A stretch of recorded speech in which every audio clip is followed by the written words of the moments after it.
Hello, YouTube friends. Ben Ochart here. Thank you so much for tuning in. Today, I want to talk to you about the taming of an aggressive African cichlid. And for those of you who follow my channel, you know I've had some issues with what is called a Eureka Red Jake. That happens to be part of a family of peacocks, like the lemon jake. Whenever you see jake, the otter point, there's certain fish that tend to have a bit of an attitude. Sometimes you'll get one that's a little mellow. Sometimes you'll get one that is a jerk, just a very, very aggressive fish. It seemed to me that I had gotten one like that.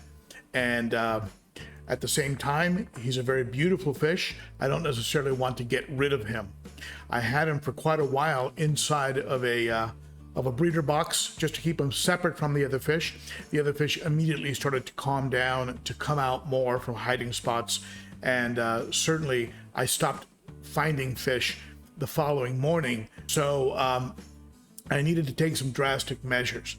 Now, I put him in the breeding box, not with any idea that a timeout would work. I haven't found that timeouts have any impact whatsoever on aggression. Usually you reintroduce the fish and he just picks up where he left off and just starts harassing and going after fish again. But what I did is a combination of things that I hope will end up creating a situation where the fish will be able to live in this aquarium again. So let's go ahead and get into it now.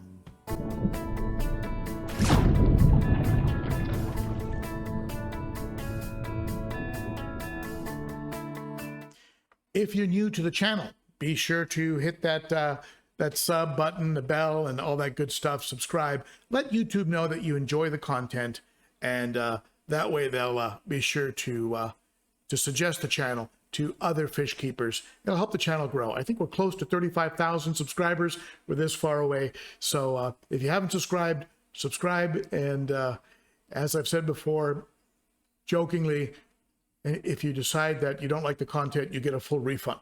So, so let's talk about what I did here. And what I ended up doing was, of course, isolating the fish that was creating the problem.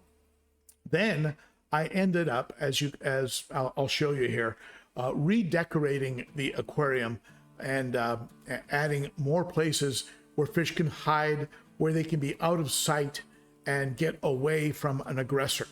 I did that by adding an additional, some additional plants that I get from elite cichlids, and also that you can see here in the tank, and also added some caves from underwater galleries. These are caves that the fish can get into, and once they're inside of them, there's enough room in the cave so they can turn around. You notice the caves, they kind of go from a small opening to a bigger back. The fish can then turn around, not get stuck in there, and be able to hide. There's already, I noticed the OB, the Skittles OB is already inhabiting one of the caves. The other thing I did is I captured and removed the redfin borlei. The redfin borlei, we suspect, this is after a conversation I had with James Largo over at the Cichlid Shack, we suspect that redfin borlei is a female. A female, of course, can release things into the tank, hormones of that nature, and that could stir the fish up and create aggressive behavior that normally might not be there.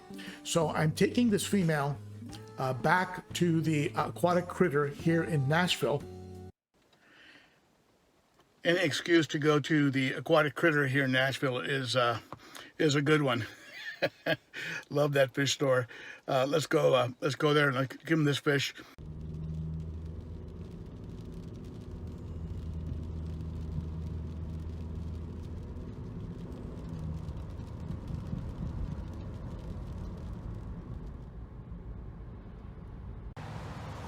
So here I am at the aquatic critter, and you can see the parking lot. It's always full here because of a great selection, good service.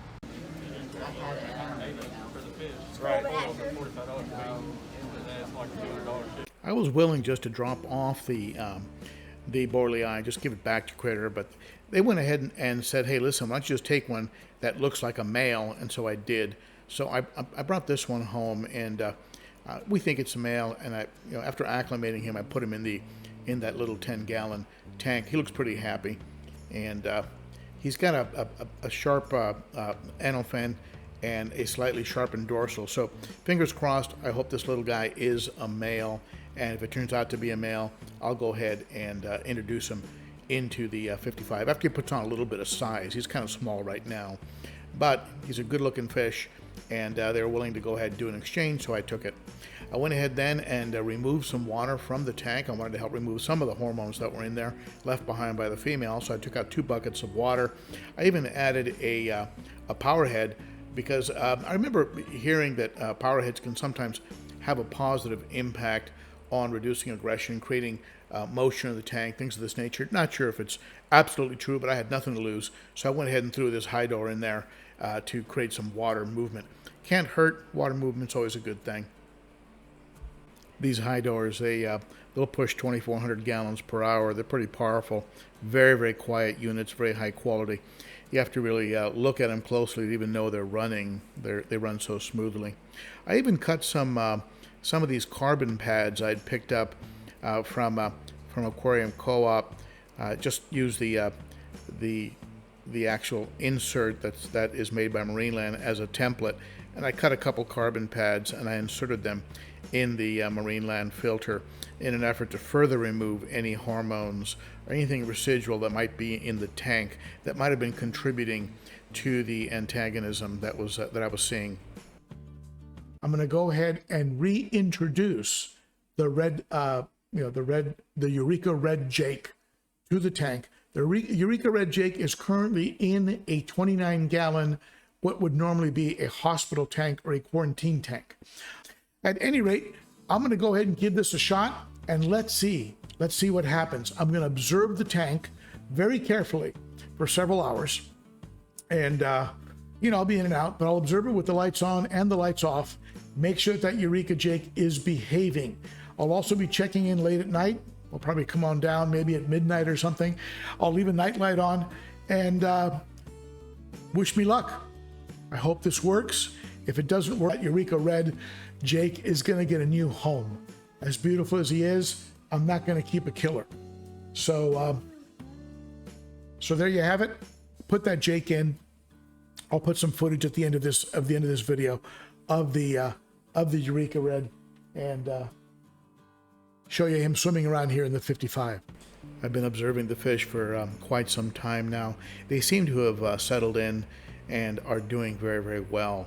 Of course, with cichlids, that can change in an instant, but at least initially, with all the changes that were made in both decor and power heads and additional plants, hiding spots, caves, it looks like they've calmed down a bit, and of course the removal of the female is probably helping. The most assertive of all the fish is really the phoenix, the one that you see right there with that beautiful yellow blaze. But the other fish all seem to be getting along okay. The OB, the Autopharynx tetrastigma, the Johnsoni, Placidochromis johnsoni, the bicolor 500, they all seem to be getting along okay, and I'm not noticing any crazy violence. So, fingers crossed. I'll continue to observe, and hopefully this killer situation is now under control. All right. Thank you so much for tuning in, my friends. Be sure to tune in on Saturdays for the cichlids and coffee, usually at 11 o'clock Central, almost every Saturday. Occasionally I'll take a Saturday off, but it's usually every Saturday at 11 a.m. Central, 9 a.m. Pacific, and noon Eastern. All right. Thank you for tuning in, and that's it for me. Bye-bye.